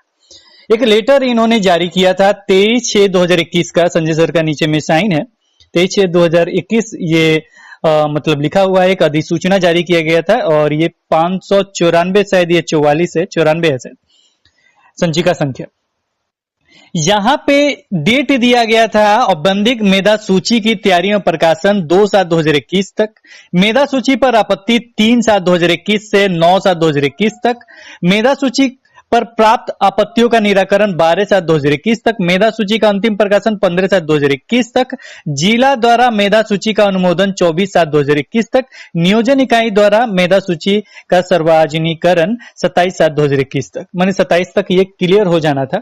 इसके बाद नगर निकाय के काउंसलिंग 2/8 है, प्रखंड नियोजन इकाई का काउंसलिंग 4/8 है, पंचायत नियोजन इकाई का काउंसलिंग का डेट है 9/8। तो ये डेट जारी किया गया था। अभी तक आप बता रहे हैं कि 2/7 बीत गया है, आपका 15/7 भी बीत गया है। अब ये 27/7 आने वाला है, 27/7 जो है वो आने वाला है। वो आपको फाइनल जो होगा वो निकलेगा, फाइनल मेधा सूची जो है, मतलब सबके सामने एनआईसी पर डाल दिया जाएगा। तो ये बताइए कि अभी तक इन्होंने औपबंधिक नहीं जारी किया है, उसका डेट भी खत्म हो गया है, तो ये क्या कार्य क्या हो रहा है, ये हमको समझ में नहीं आ रहा। इसी बात की तो मैं चर्चा भी किया कि ये नियोजन इकाई का जो कार्य है उस पर इनको कड़ाई करनी चाहिए, और ये अगर कोई करता है तो उसको, मान लीजिए लेटर निकला, उस पर तो अमल भी तो होना चाहिए। अभ्यर्थी को मतलब आपत्ति करना है, कहीं कहीं का निकल गया वो ठीक है, लेकिन बहुत जगह जहां पे आप कह रहे हैं कि आवेदन आया हुआ है तो वहां पे भी तो आपत्ति करना है। और यहाँ पे सभी को छूट देना चाहिए, ऐसा नहीं है कि दिव्यांग को ही केवल आपत्ति का निराकरण, सभी को छूट देना चाहिए कि सभी अपना सुधार लें। कि हेल्प डेस्क पे भी उतना प्रभाव नहीं पड़ेगा। जहां पे किसी के पास रिसीविंग है लेकिन मेधा सूची में नाम नहीं है, उनको भी आपत्ति से निराकरण का व्यवस्था करना चाहिए, ऑफलाइन ऑनलाइन दोनों। बिल्कुल बिल्कुल सर, बहुत ही अच्छा प्रश्न है, क्योंकि इस पर निदेशक महोदय का कुछ हमको स्पष्ट नहीं पता लगा, लेकिन एक बात हमको समझ में आया उनकी बातों से। हो सकता है कि इसका फिर से इसका निकलेगा डेट, क्योंकि इसमें बहुत तरह की बातें आ रही है। जहां पर नियोजन इकाई में ज्यादा फॉर्म गिर गए हैं, भीड़ भाड़ है, हो सकता है कि वहाँ एक से 2 दिन वहां पर काउंसलिंग के डेट रखा जाए, तो हो सकता है कि फिर से तो निकलेगा। लेकिन हमें लगता है कि डेट नहीं बढ़ेगा, डेट नहीं बढ़ेगा, लेकिन उस डेट तक हमको लगता है कि हो जाएगा। 20 तारीख तक बोले कि LIC पर डालेंगे, 23 तारीख को इन लोग का मीटिंग है, 23 तारीख को पूरे DO का DPO या जो भी होगा इन लोग का मीटिंग है, 24 का इन लोगों ने वहां पर अनुमोदन करेंगे, 27 तक प्रकाशित हमको लगता है कि हो जाएगा। और मेगा सिटी का निर्माण इन्होंने किया, कहीं कहीं पर कुछ प्रॉब्लम है, हमें लगता है कुछ समय तक हो जाना चाहिए। अगर कुछ एकाध सेकंड नहीं होगा तो उसको हम नहीं कर सकते, लेकिन हमें लगता है अधिकांश का निराकरण हो जाना चाहिए और उसके बाद प्रकाशन 27 तक हर हालत में हो जाएगा, होना भी चाहिए, क्योंकि 2 तारीख से काउंसलिंग है, तो बच्चों को देखना भी पड़ेगा कि कहाँ कहाँ हमारा मेगा सिटी में कहाँ पर है, ये पोजीशन देखने के लिए उनको समय चाहिए। तो हमें लगता है कि होगा, लेकिन एक प्रेस निकलेगा, हमको लग रहा है कि शेड्यूल हाँ वो निकलेगा भाई, क्योंकि 6 to 8 1 to 5 का भी ये अलग करेंगे इससे पहले भी, लेकिन ये लास्ट टाइम में जो वर्क होता है ना।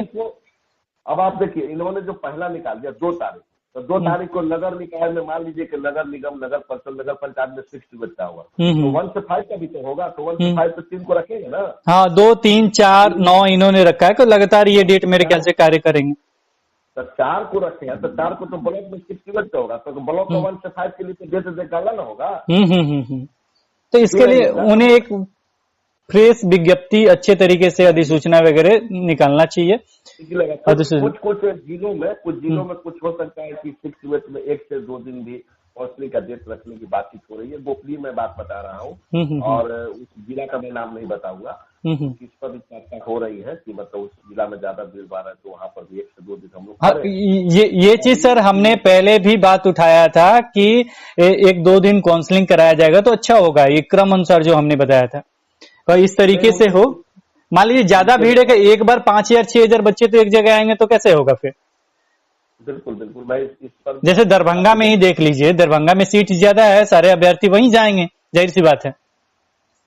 बिल्कुल सर, तो एक दिन में काउंसलिंग कराना वहाँ संभव भी नहीं है, क्योंकि इसलिए कि 5000 6000 पर नंबर, कितना नाम पुकारेंगे आप नाम पुकारेंगे तो एक नियोजन इकाई में 5-5 हजार फॉर्म गिरा, 10-10 फॉर्म गिरा, तो कहाँ तक नाम पुकारेंगे आप, तो उसमें तो किसी का होगा ही नहीं, नामे पुकारता तो बात समय वेस्ट हो जाएगा।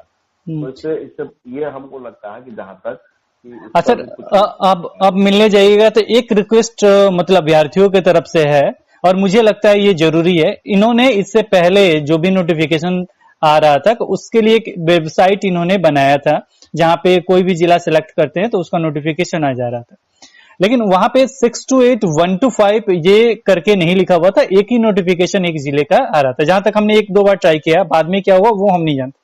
तो उसी तरह का इन्हें एक फ्रेश वेबसाइट बनाना चाहिए, और वहां पे प्रत्येक जिले का लिंक होना चाहिए, बगल में नगर निकाय का, प्रखंड का और पंचायत का, सारे का नियोजन इकाई का नाम, कहां होगा वो स्थान, किस डेट को क्या होगा, ये प्रत्येक जिले को ऑर्डर देके इन्हें एक फ्रेश वेबसाइट पे ये एक ही जगह बना के देना चाहिए, ताकि किसी भी अभ्यर्थी को कोई दिक्कत नहीं हो। उन्हें अगर देखना हो कि हाँ इस जिले में हमको जाना है, उस जिले पे वो जाएं, देखें, वो नगर निकाय का देखना चाहते हैं किस स्थान पे हो रहा है, प्रखंड का देखना चाहते हैं किस स्थान पे हो रहा है, किस डेट को क्या हो रहा है, या पंचायत का देखना चाहते हैं कि किस स्थान पे कहाँ हो रहा है, ये देखना चाहते हैं कि सबका एक लिंक बना। ज्यादा दिन का काम नहीं है सर, अगर सारा जगह का लेटर जाए उन्हीं को लिंक दे दिया जाए अपलोड करने का, एक का बनाना पड़ेगा, उसी का कॉपी पेस्ट करके अलग कर दिया जाए, तो वहां पे क्या होगा कि सभी अभ्यर्थियों को बहुत ही सहूलियत होगी और उन्हें पता चल सकेगा कि हमें कहाँ जाना चाहिए।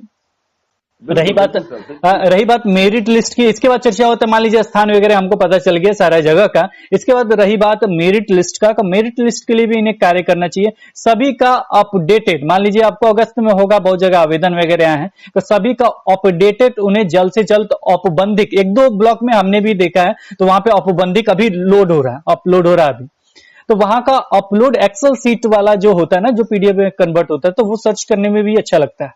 तो वो जी जी। सीट क्या किया जाए कि वो अपलोड किया जाए, वो भी उसमें मतलब ऐसा नहीं हो कि 70 ऊपर हो गया, 68 नीचे हो गया, 80 फिर नीचे हो गया, इस तरीके से नहीं, वो सीक्वेंस में होना चाहिए ताकि अभ्यर्थी को लगे कि हम कितने क्रम पे हैं, ये उन्हें पता चलना चाहिए। इस तरह का बिल्कुल औपबंधिक हो, बिल्कुल। और साथ में सभी को मतलब एक टाइम दिया जाए कि अगर कोई दिक्कत है, आपका नाम नहीं है, चाहे कोई भी दिक्कत है, तो ऑनलाइन जो आपत्ति का है वो ऑनलाइन आपत्ति कीजिए, चाहे ऑफलाइन आपत्ति कीजिए, और आपत्ति करके जल्दी उसे सुधार लिया जाए, जल्द से जल्द। और फिर अगस्त में जो आपने डेट दिया उसका विस्तृत सूची निकालिए कि इस डेट को ये होगा, इस डेट को इतने तारीख को होगा, वहां पे जाए। तो मेधा सूची भी उन्होंने देख लिया, स्थान भी देख लिया, अब अभ्यर्थी को कोई दिक्कत भी नहीं होगा। और जो भी आप दूर दूर जो आप सेंटर बना रहे हैं, कहीं यहाँ पे ये है, वहां पे वो है, ये 5 किलोमीटर 8 किलोमीटर की जो दूरी है, ये दूरी खत्म करके नजदीक में करना चाहिए। और कोई भी अभ्यर्थी इस नियोजन इकाई में से दूसरे नियोजन इकाई में वो जा सकता है, ये छूट होना चाहिए कि ठीक है वो जा सकता है अगर इस क्रम में है, तो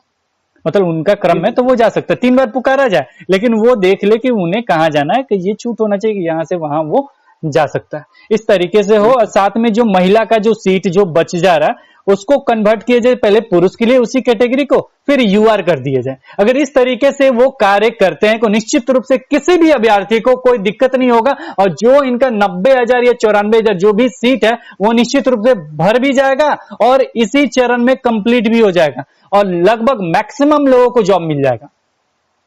बिल्कुल सर, बिल्कुल सर, बिल्कुल बिल्कुल आपका सजेशन बिल्कुल जायज है। और इस तरह से सरकार अगर कर दे तो बहुत तरह की जो अगस्त में होने वाली जो काउंसलिंग है उसमें हमारे जो भी अभ्यर्थी भाई बहन है सब लोगों को सुविधा होगी और अच्छे ढंग से अपनी काउंसलिंग करा पाएंगे। तो और बिल्कुल आपका सजेशन जायज। कुछ कुछ चीजें से ना ऑनलाइन में क्या होता है ना, कुछ कुछ बातों को मतलब ऑटोमेटिक रख दिया जाता है, कुछ गड़बड़ हो जाता है, बीच में नियोजन इकाई में नया कुछ आ जाता है, तो ये सारी चीज से दूर रह के थोड़ा सा मुझे लगता है केवल धांधली पे ज्यादा विशेष ध्यान दिया जाए, क्योंकि बहुत जगह धांधली होने का मतलब है, जैसे आपने बताया कि वो समझिए कितना कॉम्प्लिकेटेड बातें आपने कहा कि मतलब वो लोग थे, ये था वो था, मतलब उससे कहना भी तो ये नहीं है, लेकिन ये सब नहीं होना चाहिए, तो इस पे विशेष ध्यान देना चाहिए। अब मान लीजिए कुछ नियम बीच में आ जा रहा है कि अभ्यर्थी परेशान है कि मेरा हो वो रहा था सर अब क्यों नहीं हो रहा है।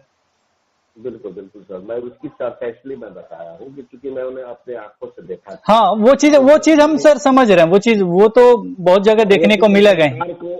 सरकार के जो नीति पर हम सवाल नहीं कर रहे हैं, हम सरकार की जो प्रशासनिक व्यवस्था है उसको केवल थोड़ा सा हाँ टाइट उसको करें। कह रहे हैं, सरकार तो अच्छी काम कर रही है सर, अगर वो नहीं उसे देखना होता तो ऑनलाइन मतलब वो आते ही नहीं आते ऑनलाइन, पूरा मतलब उतने घंटे ऑनलाइन बैठ के मतलब एक आम इंसान से सर उतना घंटा नहीं बैठा जाएगा जितना घंटा नहीं वो देखा बैठ के देख रहे हैं, आम इंसान से नहीं बैठा जाएगा उतना, फोन अटेंड करना, सारा चीज करना। प्राथमिक शिक्षा निदेशक महोदय बहुत ही अच्छे इंसान है और मैं एक चीज देखा हूँ कि कोई भी व्यक्ति अगर उनसे मिलने जाता है तो अच्छे से बात करते हैं, उनकी समस्याओं को सुनते हैं। हम तो बहुत लोगों को देखा है मैंने जीवन में, बहुत से लोग कहते कि मिलना ही नहीं चाहते थे, हम मिले भी तो 1 सेकंड बाद कि हाँ क्या हुआ, ठीक है हम समझ लेंगे, देख लेंगे, ठीक है जाइए। लेकिन ये तो 45 मिनट तक बैठ करके चर्चा कर रहे हैं, विषय पर आपसे सलाह ले रहे हैं, एक बहुत बड़ी चीज है ये। और मैं देख रहा हूँ कि ये काफी सजग है, इस बात को हम स्वीकार करते हैं, इनमें कहीं कोई दिक्कत नहीं है, वो समस्या को समझते हैं और उस समस्या को समाधान करने के लिए भी ऑनलाइन रहते हैं। अभ्यर्थियों के बीच में अफसर का ये काम नहीं है, अफसर अपना ड्यूटी करेंगे। नहीं अफसर तो सर केवल लेटर निकाल देते हैं, ये नियम है आपको फॉलो करना है, हो रहा है काम। अब आपके लिए अफसर अपना सारा चीज त्याग करके आपके पीछे लगे हुए आपके काम के लिए कि ताकि वो सही। देखिए अकेले कोई भी व्यक्ति कुछ नहीं कर पाएगा, जब तक उसका सिस्टम सही नहीं होगा वो अकेले कोई भी कुछ नहीं कर पाएगा। देखिए उसमें सारा सिस्टम को अपनी जिम्मेदारी निभानी होगी। मान लीजिए कि रंजीत सर ने अपनी सिस्टम बनाया है कि इस तरह से काम होगा, लेकिन काम करने वाले लोग अगर ईमानदार नहीं होंगे तो रंजीत सर क्या करेंगे? तो सही बात, उनकी गलती हम नहीं कहेंगे कि रंजीत सर का गलती, कैसे कहेंगे? अरे आपको जिम्मेवारी दिया गया, आप अपनी जिम्मेवारी से भाग रहे हैं, आप अपनी जिम्मेवारी को बेच दिए, तो उनकी गलती रंजीत सर को नहीं हम दे सकते हैं। हमने ये देखा है कि पहली बार कोई प्राथमिक शिक्षा निदेशक महोदय बने हैं जो हम लोगों की समस्याओं को सुनते हैं और जहाँ उचित होता है उस पर कार्रवाई भी कर रहे हैं। इसको मैं सहज से स्वीकार कर रहा हूँ। और ये बहुत अच्छी चीज है कि होना चाहिए, पदाधिकारी को अभ्यर्थियों से संपर्क होना चाहिए। हाँ, डायरेक्ट संपर्क होना चाहिए, डायरेक्ट बातचीत होना चाहिए और सारे प्रॉब्लम को मतलब क्लियर भी करना चाहिए। और भी सर बहुत सारी बातचीत है, लेकिन प्रश्न भी हैं बहुत सारे, लेकिन हो सकता है कि अभ्यर्थी जो है कमेंट सेक्शन में डालेंगे तो नए जो प्रश्न है आगे लेके आया जाएगा। और सर जो सजेशन दिया गया वो भी आप आगे लेके जाएं, और जो भी मंडे वगैरह को जाते हैं तो वहां पे ये सारी बातें रखेंगे, तो इससे अभ्यर्थी को मुझे लगता है कि ज्यादा फायदा होगा। सर मैं एक बात मैं बताना चाह रहा हूँ कि क्योंकि आज तक हमारी कोर टीम के जो भी सदस्य हैं या सदस्या हैं वो अधिकांश लोग हर समस्या को लेकर के और रंजीत महोदय के यहाँ जाते रहते हैं लोग, क्योंकि मैं बहुत कम जाता हूँ, मैं झूठ सच नहीं बोल रहा हूँ, मैं बहुत कम जाता हूँ, क्योंकि अभी भी मैं गया था तो चूंकि 2-2.5 महीने पर गया था, और जो भी कुछ बातें होती हैं वो जो है और भी कुछ सदस्य हैं जो या सदस्य हैं वो जाते हैं और उस बात को रखते हैं, वो काम होता है। लेकिन एक बात मैंने कहा कि सर मैं एक संगठन के तरफ से मैं आपसे पूछ कह रहा हूँ, क्योंकि हम लोग को काफी कॉल आते हैं सर, हम लोग की रिस्पॉन्सिबिलिटी है, तो हम लोग अपनी रिस्पॉन्सिबिलिटी को निभाते जिस तरह से आप सजग रहते हैं ऑनलाइन, उस तरह से हम लोग भी 24 घंटा रहते हैं सर, हम लोग को हर सवाल का जवाब देना पड़ता है सर। तो हम बोले कि सर हम आपके पास बहुत कम आते हैं, तो बोले कि हाँ तो हम देख रहे हैं आप कम आते हैं, लेकिन आप कम क्यों आते हैं? मतलब उनका कहने का मतलब है कि आप संगठन का मतलब आप चला रहे हैं, संगठन की समस्या है तो आपको आना चाहिए, ज्यादा से ज्यादा आपको जाना चाहिए सर, ये तो सही बात है। ये बात उन्होंने कहा कि आप अगर कोई समस्या है तो आप नहीं आएंगे तो कैसे? देने में ये लोग आती है, विदिता जी और भी लोग हैं, मुरली जी है, अक्षरा जी है, या और सर आप जाएंगे तो सारे अभ्यर्थी के कॉल आप ही के पास आते हैं और सारे प्रश्न को ले जाके सर एक बार रख देंगे ना, एक ही बार में सारा प्रश्न क्लियर हो जाएगा। एक चीज मुझे हमको अच्छा लगा जो रंजीत महोदय ने कहा, मुझे अच्छा इसलिए लगा कि उन्होंने कहा कि आप संगठन के वरिष्ठ पदाधिकारी हैं, आप संगठन के अध्यक्ष हैं और आप नहीं आते हैं मिलने के लिए, आपको आना चाहिए। तो हमको बहुत खुशी हुई कि चलिए एक अफसर कह रहा है कि भाई आना चाहिए, ठीक है। लेकिन हमने उनको जवाब भी दिया कि सर हम आपका समय वेस्ट नहीं करना चाहते, अगर कुछ बात रहती है तो हम भेज देते हैं, लेकिन अब हम सर आएंगे, अक्षरा आएंगे और आपसे मिलेंगे। तो बोले कि ठीक है, बहुत अच्छी बात। तो ये बहुत हमको अच्छा लगा कि कम से कम ये चीज को हम लोग की जिम्मेवारी को जो उन्होंने याद दिला दिया कि आप संगठन चलाएंगे, समस्या होगा तो आप किसी और को भेज देंगे, और आपका पैर में जो साइन जाता है तो हम पूछते हैं कि ये कहाँ गए, ये महोदय कहाँ, किसी के द्वारा हमको निमंत्रण पत्र दे दिए है, आपकी जिम्मेवारी है, आप अध्यक्ष है तो आप यहाँ साइन कर रहे हैं साइन पर, तो आपकी जिम्मेवारी है, आपको खुद आना चाहिए। अगली बात समझ जाना बात कही और मुझे अच्छा भी लगा, और मेरे लिए बहुत ही गौरवान्वित क्षण था वो जब वो बोल रहे थे, क्योंकि एक पदाधिकारी होकर हम लोग एक मामूली आदमी है, साधारण व्यक्ति है, लेकिन उसकी याद को दिलाया, तो मैं इसके लिए बहुत बहुत धन्यवाद करता हूँ सर को। सर ऐसा नहीं है कि मामूली ये सारा चीज नहीं होता, धरती पे सारे लोग आए हैं, सभी बराबर हैं और सबको इस धरती को छोड़ के एक दिन चले जाना है, किसी को रहना नहीं है सर। आप जैसा करेंगे वैसा गुण इतिहास में लिखा जाए, मतलब वही चीज सभी लोग देखेंगे कि हाँ ये अच्छे व्यक्ति थे या खराब व्यक्ति थे, उसी तरीके से आपको याद किया जाएगा। तो ये सर बहुत अलग की बातें हैं, लेकिन फिलहाल सर एक लंबा वीडियो बन गया है, बहुत सारे प्रश्नों को इंक्लूड किया गया है, पता नहीं यहाँ तक अभ्यर्थी देख पाएंगे या नहीं पाएंगे, लेकिन अच्छा लगा सर आपसे बातचीत करके, और हमें आशा नहीं पूर्ण विश्वास है कि आगे भी आप जाएंगे तो आप जितने भी अभ्यर्थियों का मतलब प्रश्न है उसे आप जाके रखेंगे और उसको क्लोज भी करेंगे।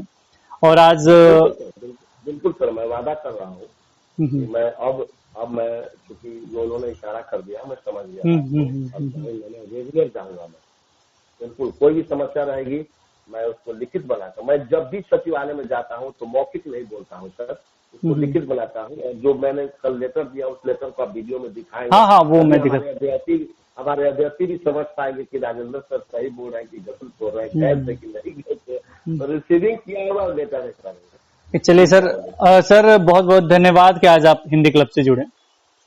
आपको भी बहुत बहुत धन्यवाद सर, और आप जो इस तरह के जो प्रश्न खोज करके निकालते हैं मुझे बहुत अच्छा लगता है। आप जो है प्रश्नों के क्या बोलते हैं उसको मूसलाधार बारिश करते हैं, तो मुझे बहुत अच्छा लगता है। ये प्रश्न सर हमारे नहीं होते, अभ्यर्थी के होते, खुद हम उनको रिप्लाई नहीं कर पाते हैं इसलिए क्योंकि ऑथराइज पर्सन हम नहीं है, और उनको हम डायरेक्ट मतलब आगे का ही नंबर देते हैं कि आप उनसे डायरेक्ट बात कर लीजिए, सजेशन हम दे देते हैं कि हाँ ये हो सकता है, लेकिन आप आगे बात कर लीजिएगा, क्लोज हो जाएगा। और रही बात सर आपकी, तो आप जाके मिलते हैं और उसको क्लोज भी करवाते हैं कि धन्यवाद के पात्र आप हैं। और सर एक लंबा वीडियो बन गया तो हम इसको आगे बात नहीं बढ़ाएंगे, तो फिलहाल आज इस वीडियो में इतना ही। फिर मिलते हैं एक नए वीडियो के साथ, तब तक देखते रहें, बने रहें इंडिया क्लब पे। धन्यवाद, बाय बाय। Thank you.